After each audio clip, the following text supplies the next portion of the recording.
Hello everyone, দেখো আজকে রান্না। কড়াইয়ে তেল দিয়ে দিয়েছি, তারপরে দেখো গোটা জিরে, গোটা লঙ্কা, শুকনো লঙ্কা, তেজপাতা দিয়ে দিয়েছি। তো তারপরে হয়ে গেছে, তেলটা ভাজা হয়ে গেছে, গোটা লঙ্কা, গোটা জিরে, তেজপাতা ভাজা হয়ে গেছে। তো তারপরে দেখো এরপরে আলু দিয়ে দেবো। আলুটা এবার একটু নাড়াচাড়া করে নেবো। আলুটা নাড়াচাড়া করার পর তো আলুটা একটু ভাজা হয়। তো চলো দেখো আজকে সকালে রান্না। তো রান্না একটু মনে হলো যে সকালে দেখছি রান্না করছি, একটু ভিডিও করি। তো কেমন হয়েছে আমার ভিডিওটা বলবো। আলু ভাজা হয়ে গেছে, তো চলো আলুটা তুলে নেব। এই ভাজা হয়ে গেলেই আলুটা তুলে নেব। আলু তোলা হয়ে গেছে, আলু ভেজে তুলে নিচ্ছি। তারপরে দেখো এই যে তেল, আবার জিরে, লঙ্কা আছে, তার মধ্যে এবার পেঁয়াজ দিয়ে দেবো। পেঁয়াজটা একটু ভেজে নেবো, পেঁয়াজ কাঁচা লঙ্কা ভেজে নেবো।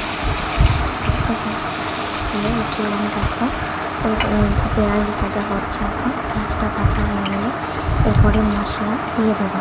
মশলাটা দিয়ে দেবো, মশলার মধ্যে মশলা দিয়ে দেবো আদা বাটা, জিরে বাটা, তারপরে রসুন বাটা, তারপরে লঙ্কা বাটা, লবণ, হলুদ সব কিছু একবারে দিয়ে কষাবো। চলো এবার মশলাটা, পেঁয়াজটা ভাজা হয়নি যেহেতু মশলাটা এখন দেওয়া হচ্ছে না, কারণ পেঁয়াজটা না ভাজলে ভালো লাগবে না তরকারির মধ্যে, থাকবে গোটা। তো এরপরে মশলা দিয়ে দেবো। সব কিছু মশলা দেওয়া হয়ে গেলে এখানে এর মধ্যেই একসাথে বাটা আছে, মশলাটা দিয়ে দিলাম। দিয়ে এবার একটু ভালো করে মশলাটা ভাজে নেবো। তো মশলা ভাজবো, তারপরে মশলাটা ভালো করে নেড়ে চেড়ে ভালো করে ভাজতে হবে। মশলা যেহেতু রান্নাটা একটু টেস্টি করতে হবে, নাহলে মশলা না ভাজলে ভালো লাগবে না। তো চলো মশলাটা ভাজা হোক। তো মশলাটা ভাজা হয়ে গেছে, একটু পরিমাণ মতো জল দিয়ে দিলাম। জল দিয়ে দিলাম,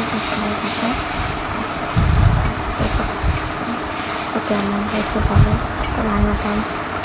তো মশলা ভাজা হয়েছে, একটু টমেটো কুচি দিয়ে দেবো। পরে টমেটো কুচি দিয়ে দিলে এবার নাড়াচাড়া করে নেবো। নাড়াচাড়া করার পরে আবার একটু মশলাটা ভালো করে ভাজছি, নাহলে কাঁচা তো গন্ধ বেরোবে, গন্ধ ছাড়বে। তারপরে দেখো মশলা ভাজা হয়ে গেলে মশলা ভালো করে ভাজছি। কেমন হচ্ছে বলো বন্ধুরা রান্নাটা। যদি ভালো লেগে থাকে লাইক, কমেন্ট, সাবস্ক্রাইব করে দেবেন। এটা মশলা ভাজা হচ্ছে, মশলাটা ভাজা হয়ে যাক। তারপরে মশলা ভাজার পর তো চলো এরপরে আলুগুলো দিয়ে দেবো। আলুটা দিয়ে দেবো। আলুটা দেওয়ার পর এবার আলুটার সাথে একটু নাড়াচাড়া করে নেবো মশলাটা। তারপরে একটু নাড়াচাড়া করে নেবো মশলাটার সাথে আলুটা আর একটু কষে নেবো। তারপরে একটু নাড়াচাড়া করে নিচ্ছি।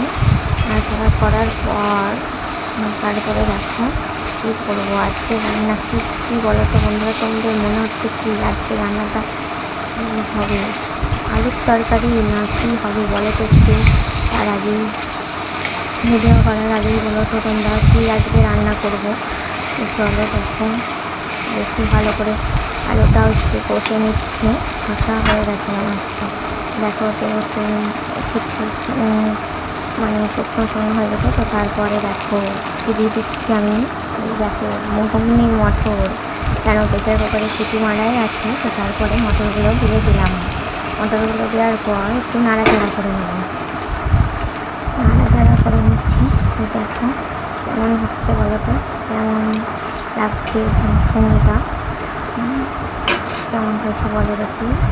দেখো আমার যদি রান্নাটা ভালো লেগে থাকে তো কমেন্ট করে বলো। তো চলো আমি এখানে ভিডিওটা আজকে শেষ করলাম। কেমন হয়েছে বলো দেখি। এই দেখুন।